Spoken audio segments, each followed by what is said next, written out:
We're now going to talk a little bit about our balance diagram. There's been a few questions about this in the past, so what we're going to do is try to explain this to you guys a little bit better, because this is one of the most important aspects of your horsemanship. What you're going to find is if you can get your horses in balance, it's going to eliminate 80 to 90% of the issues that you're having with your horses just right off the bat. Just basically the residual effect of having your horse in balance is he'll be trusting, he'll be respectful, he'll be focused, and he'll try harder. So following this balance diagram is going to be really key in helping you guys out in just about all of your situations. And then once you get this kind of going, or even pretty close, what you're going to find is cleaning up the rest of the things with your horse so that you can just start advancing them along is going to be so much easier. And that's what this is really about, is I want to get you guys to a place where you're not dealing with issues every day. What you are dealing with is just advancing your horse in your partnership. You're not having to stop every 10 minutes or every other day trying to deal with problems with your horse. Now he's rearing, now he's kicking, now he's bucking, now he's impatient, now he's doing this. All that stuff will just start to go away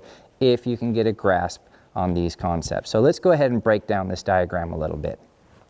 If you look at this chart, basically what we have here is a circle with 4 sections, and these 4 sections are going to represent your horse's feet. So this top right here is your horse's right front foot, this top left is your horse's left front foot, his left hind on the bottom left, and the bottom right is his right hind. So just imagine a top view of your horse, just a top view. So we have 4 feet, okay, his front feet, his hind feet, just real simple. This is just a top view of your horse. Now within this here, we have an area that's called physical and driving. So remember in these sections here, I'll write this out for you. Those are your 2 different types of pressures. So your physical pressure is anytime you're, say, pushing on the halter and lead rope. Maybe you're squeezing his belly with your hand. If you're using leg pressure, if you're pulling on the bit, anytime you're actually making contact with your horse is going to be classified as a physical pressure. Now your driving pressure is more like an air pressure. So if you're to swing your lead rope or swing your stick or wave your hands or maybe drive with your legs under saddle, say to back your horse or stop your horse, the driving pressures are just an air pressure. It's like the suggestion of pressure. Now you're still on occasion going to touch your horse at the end of the driving pressure, but the big difference is this is actually touching with physical. Your driving is your air pressure. So there's 2 separate sections on each one of these feet. Now, when you're doing this, don't overthink it. This is basically just like your 4 corners exercise or doing a haunch turn and a forehand turn. So if you're moving and scoring this front area here, just think of these as a turn on the haunches or moving the front feet around the hind. When you come down here, this is moving the hindquarters, or what you might call a turn on the forehand. So don't overcomplicate this. And what we're going to do then is, when you're doing these things, you're going to score for each week what amount of pressure and effort it takes to get your horse to move. So we're going to get a horse out here in just a minute and demonstrate this, but basically your score is going to reflect how much effort it takes to get your horse to move on a daily basis. And what you'd like to do is get this chart to be more or less equal all of the way through. Now, if you go to the outside of this diagram, what you have here is an arrow this way, which would mean going forward. This arrow means going backwards, so this would be leading your horse. This would be backing your horse. And then these side arrows here, this is your side passing. So side passing to the left and side passing to the right. So all 4 feet moving laterally, left or right, all 4 feet moving forwards or back. So don't overcomplicate this. This, you know, at first looks pretty daunting, but basically all 4 feet independent, and then all 4 feet together moving in a direction. And our goal is, no matter what we do with our horse, whether we're leading him, backing him, etc., that it all feels the same. So what we're going to do now is we're going to go ahead and grab Maverick, and we're going to see what he is like here with his balance chart, and we're going to kind of pick it apart, see what areas there are to improve, see what areas are really strong already, and then see if we can come back here and score this out for his his weekly chart here. And hopefully as you guys go through the challenge, what you're going to find is your scores will get better and better. But don't be surprised. It's a little bit like cleaning a closet out. Is at first it's kind of okay because everything's tucked in behind the door, but once you open that door, stuff might start falling out. So for some of you, if you've been tucking little problems in behind the door with your horse for a while, you might find that certain things maybe get worse on week 2 or week 3 or week 4. It just kind of depends where you're at. But as you keep coming back to this chart, you're going to find that you're going to get this more and more equal every week as you go on. We're now going to take Maverick and see if we can cruise him through the balance diagram. Now you can start anywhere you want on the diagram. The biggest thing is that you just need to make sure that you log each section.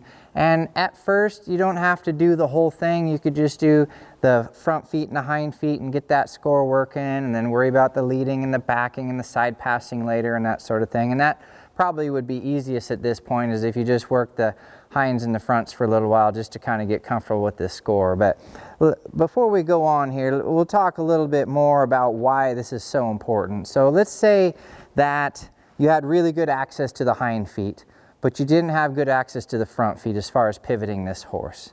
One way that you can think about this is your horse as a whole. So let's say that each foot was a tire, and if you had access to the hind feet, those tires are full of air. But let's say you couldn't get the front feet to move very well, we'll say that those tires are low on air. So does that make your vehicle not drivable? No, it's still drivable. You can saddle it up and take it on a trail ride and go down there and cross your fingers. But the problem is, if you need that vehicle to perform for you, if you call on it and you need it to do something, those flat front tires are really going to start influencing the outcome of the things that go on between you and your horse.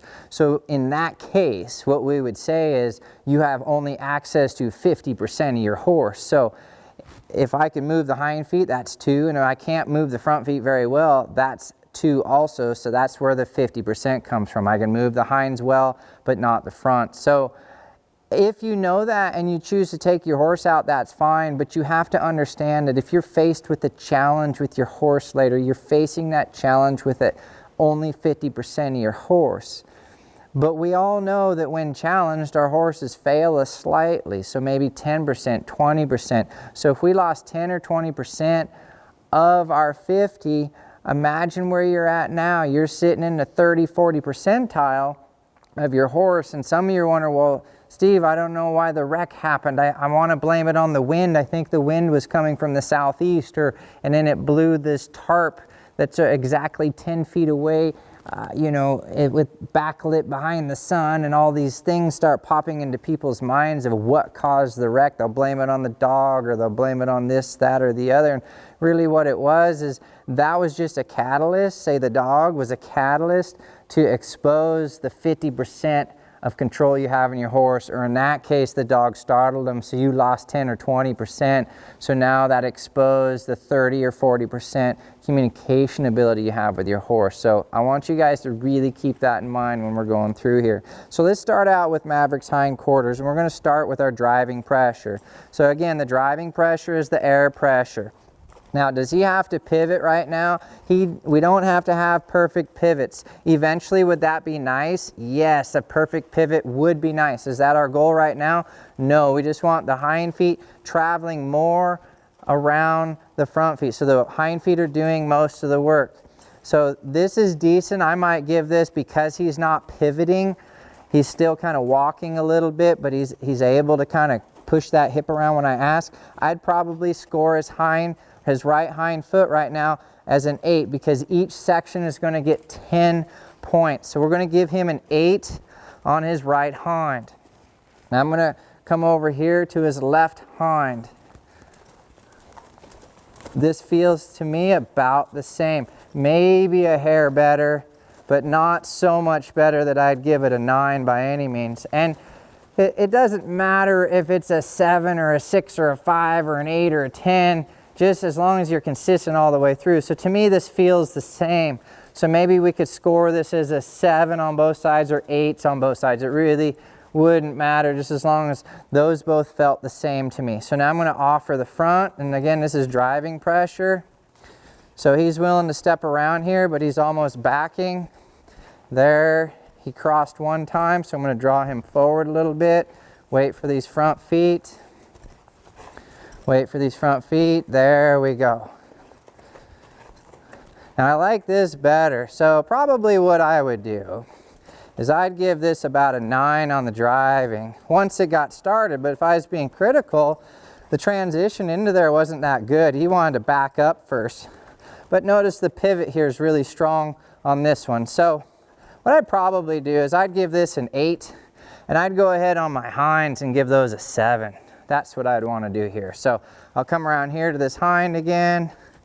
Then I'm going to open up, check out the front feet from the other side. There, I like how he just hopped right into that.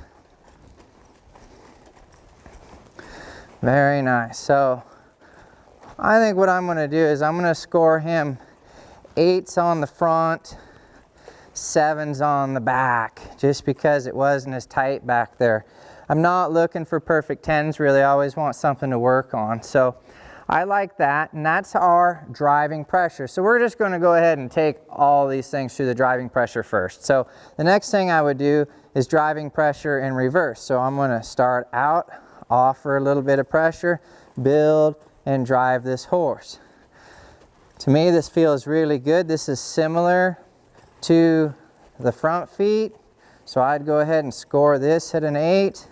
You know, maybe this might even be a 9, but we'll go with 8s here. I'd like to have some, you know, maybe a 9 might be if I could do this from, say, 10 or 20 feet away from him. Might be a bigger score that way. This is just up close as far as feel. And you can always redo this chart. You could say, well, how is he with driving pressure, say, from 20 feet away, 30 feet away, that sort of thing. So I like that. We're going to go ahead and give that an 8. We'll check out the leading. Now the leading, if you get horses kind of like where Maverick is probably going to be the weaker part right now. I don't drive him up very much, and I probably should do that more, where I could really drive him up here and get behind him and drive him up to me. I don't do a whole lot of that. So because of that, I would score this leading as a 7. Is he leading? He is, but he's just a little bit draggy there. That's something that we definitely need to work on. So I would put that as feeling about the same as his hind feet. He needs a little help, but he's willing to come up. So we're going to call that a 7. Could maybe even be a 6 if I got really critical. All right, so that's the leading. Now we're going to try the side passing. If you haven't started side passing your horses yet, don't worry about scoring this section. This can take a little while. But side pass is just moving the front, and then the hind, and the front, and then the hind, and then moving them together. So we'll offer this just a little bit here, offer. I like how that feels. We'll bring them back the other way, switch sides. So if I can move the hind, we'll make a corner here with the front, offer the front and the hind, and see if we can just side pass them on down this wall. And that feels pretty good there. I'd probably score that an 8. That seems about the same as the front feet. So we've got, so far, what I'm going to score today is I'm going to give him 7s on his hinds, 8s on the fronts, a 6 or a 7 on the leading, 8 on the backing, and some 8s on the side passing. That's kind of where we're at, and that's with the driving pressure. So in the realm of things, I have some weak spots. In the hind quarters, I'm a little bit weak, and in the leading, I'm a little bit weak. Is that a huge deficit at this point? Not really. We're close enough. You know, let's say if one of them was a 3, that's a huge issue. We're close enough with 6, 7s, and 8s that it's good enough for balance right now, but it's definitely something that I want to be working on with this horse. So now what we're going to do is we're going to go ahead and work on the physical pressure part of this. So with the physical pressure, I'm actually going to touch this horse. So in this case, I'm going to push my hand on his halter and see if he'll give his face to me and move his feet. Now this feels real nice here. As I push more, he gives more. As I push more, he gives more. And we practice this one quite a bit. So I'd be tempted to give that an 8, maybe even a 9 for that section there. I really like that. So then what I'm going to do here, we did the backing, let's check out his individual feet. So I'm going to see if I can squeeze his hindquarters here. So I'm going to draw on his nose and push on his belly. Draw on his nose and push on his belly. Draw on his nose and push on his belly. So the same type of thing here.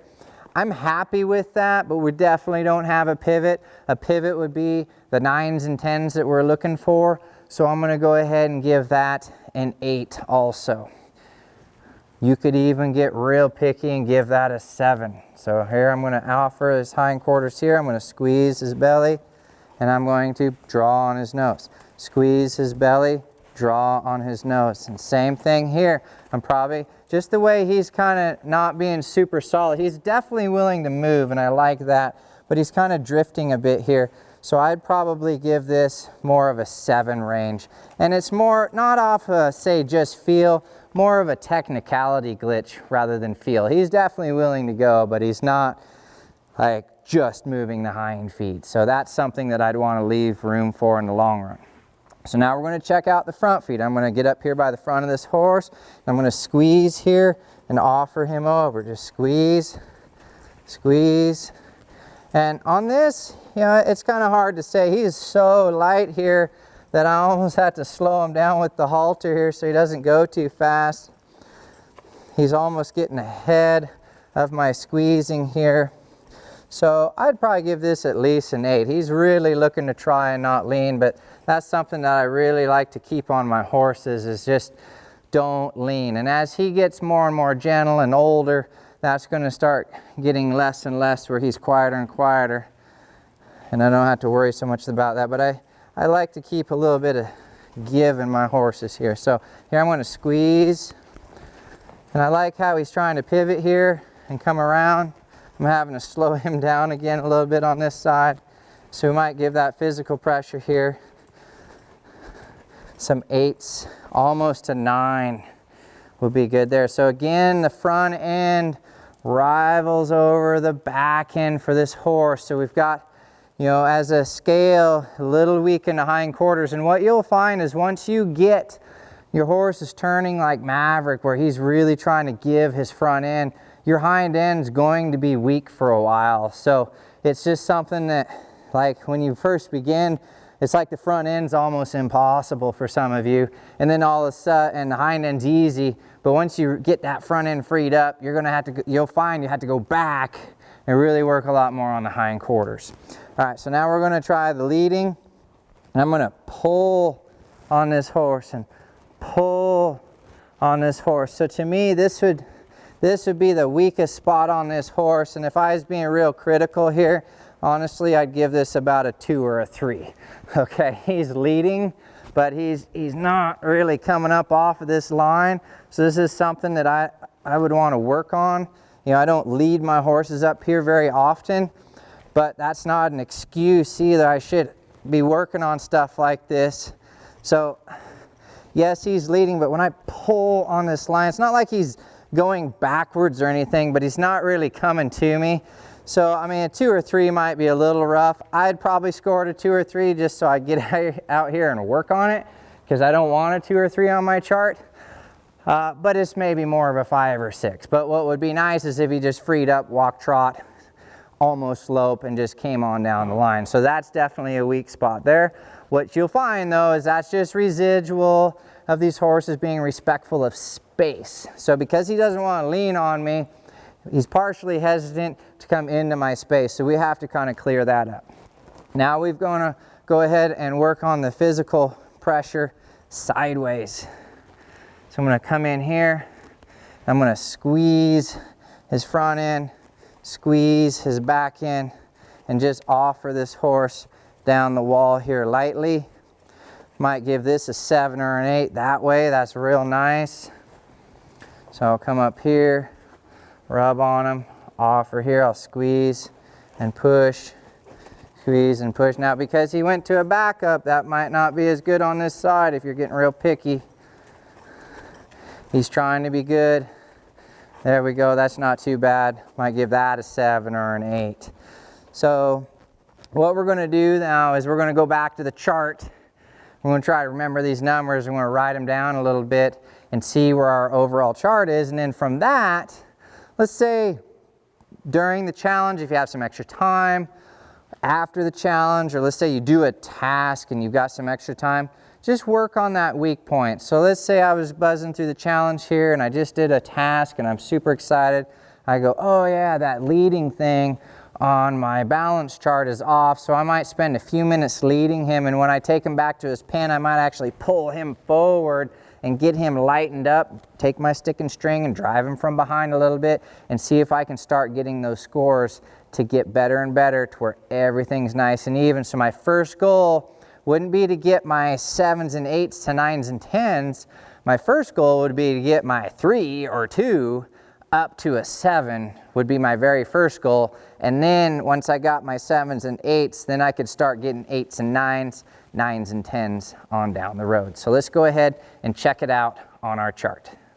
All right, we're now going to go ahead and fill in our chart for our first week here with Maverick. So let's go ahead and start out with the hind feet like we did. So what we did here is we have a physical and a driving section. So we gave him 7s, I believe, on both the driving and the physical, mostly because he kind of wandered around. So we're going to go ahead and fill in 7s here all the way across. Then we move to the front feet. So with the physical and the driving were really similar, but we had 8s. So we'll do physical and driving on the front right and the front left. Okay, so we have 8s there. So this is, again, this is out of 1 to 10 score. So then let's go ahead and move to the backing. And the backing we felt was pretty strong, so we gave him 8s. Our leading was the weak point, so we had some, possibly a 7, maybe a 3.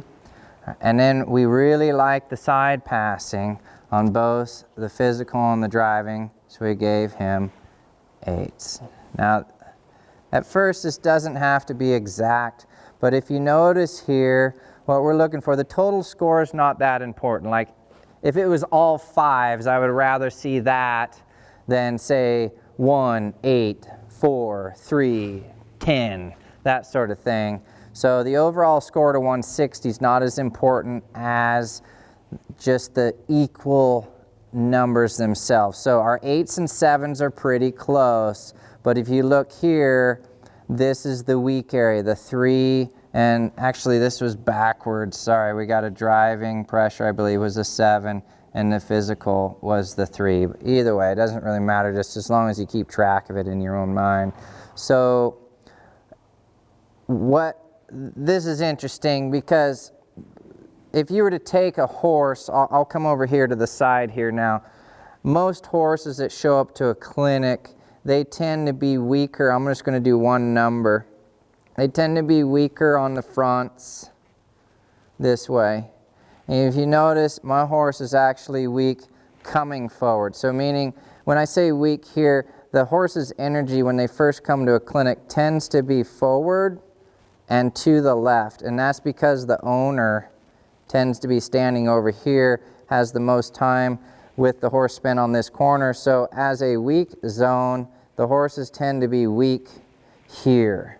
The energy shifting this way when they first show up. So what I'm trying to do is get to where the whole horse is just kind of centered and balanced. So in this case, what's happening is the horse isn't wanting to lean forward, so he's wanting to stay back. So we've taken care of this lean on that horse, but if anything, we need to get him up in there just a little bit.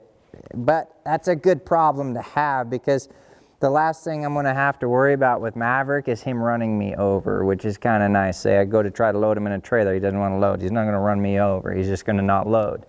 All right, so this is a really good start on this chart. Just remember, as a whole, when your horse fails you, if this chart isn't fairly balanced, what you're going to find is when crisis strikes, let's say you're starting at 50% of this chart and your horse fails you, say less 20% because he's distracted by something, you're now riding 30% of what's available in your horse. And that's a huge part of the problems that you guys are having, is you're starting with a low number.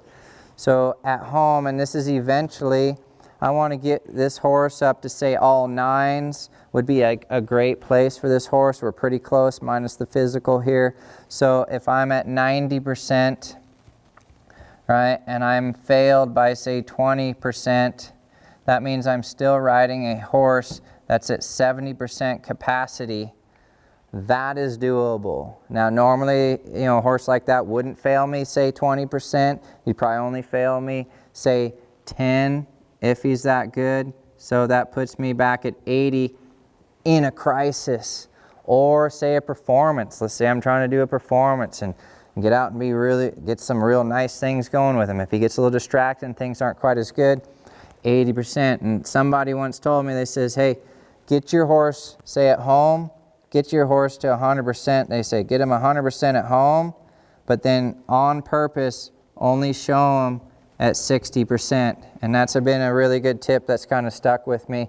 I tend not to do that. I like to try to show them a little stronger, but if you have a clean 60, it's a lot better than a hot rod 90 that falls apart. So just a little added tip for some of you that may be showing your horses that sort of thing. Get them really good at home, get these 90s, 80s, 100s going, and get this chart as balanced as you can and see if you can get everything with your horse sharpened up.